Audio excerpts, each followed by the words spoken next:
So, first of all, I always prefer the battle of ideas to the physical war. And I am very, very happy that we could exchange with Mr.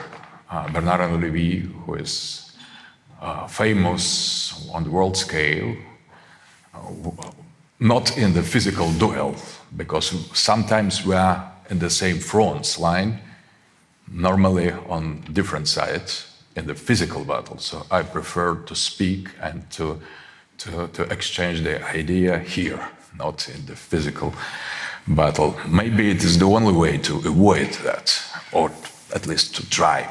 First of all, I would like to say that now President Macron recently has said that the hegemony of the West is over. The same thing about liberalism, or global liberalism, has said our president, Mr. Putin.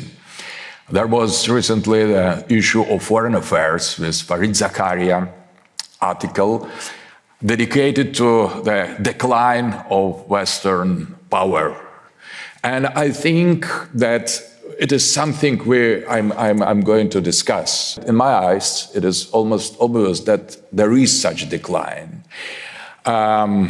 In your book, Empire, Five Kings, you have noticed a very interesting thing, evaporizing of American presence in the Middle East in the case of Kurds. I think that we are approaching the end, not to the end of the history, as Mr. Fukuyama has said, but the end of political modernity. And that is the end of something very, very important that we should think, and that the end of Western hegemony, of American dominance, or globalism, global liberalism. It is something historical in itself. It's not technical. I interpret that as, for example, in Nietzsche words. So, in the beginning of the modernity, the humans have killed the God in order to liberate. But that was suicide. Killing the God, we have killed ourselves. And now, welcome to the last stage of nihilism. And it's interesting, in your book, you define, Mr. Levy, American empire or global liberal system as the system of nihilism, based on nothing.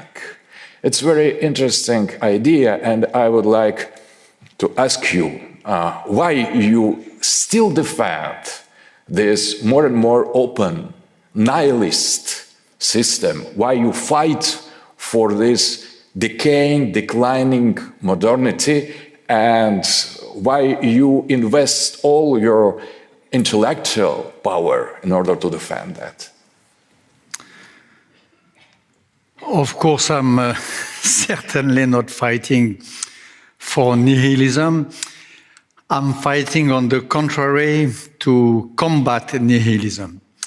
I'm fighting for political modernity because, in my words, it means democracy, freedom, equality between women and men, secularism, and so on. Political modernity, which is probably in crisis.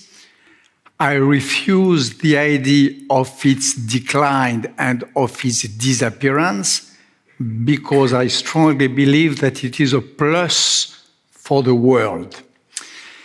And about nihilism, I read you too since long. You are my adversary.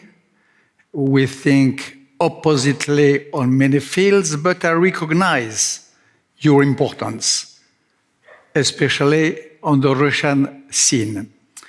And for me, that's why I read you carefully.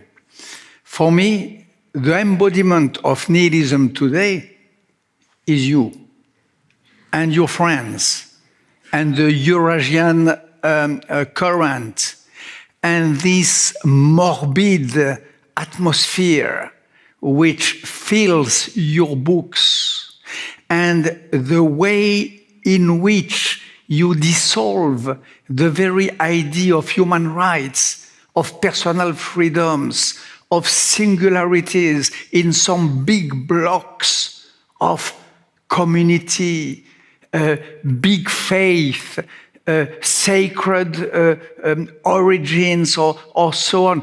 There is a perfume of nihilism that really embarrasses me when I read your Révolution conservatrice, and all your works about Eurasia since the beginning of the 90s. So, but interesting.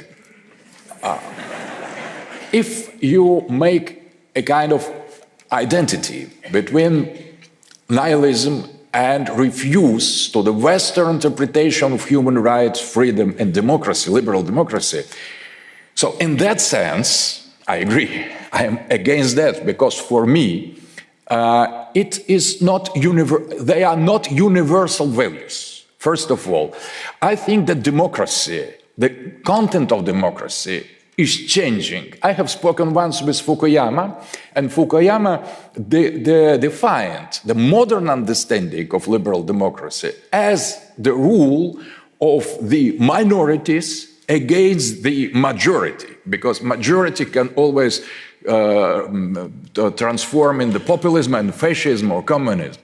So that is a completely new idea, I think. And I think that if I don't share this new understanding of liberal democracy, or if, for example, I challenge that the subject of the freedom should be individual, and that is the essence, the axis of human rights ideology, if I consider the identity of the man, of human culture, of society, not to be reducible to individuality. So, for example, in our Russian tradition, the subject of freedom or the subject, human subject, is not individual, it is collective.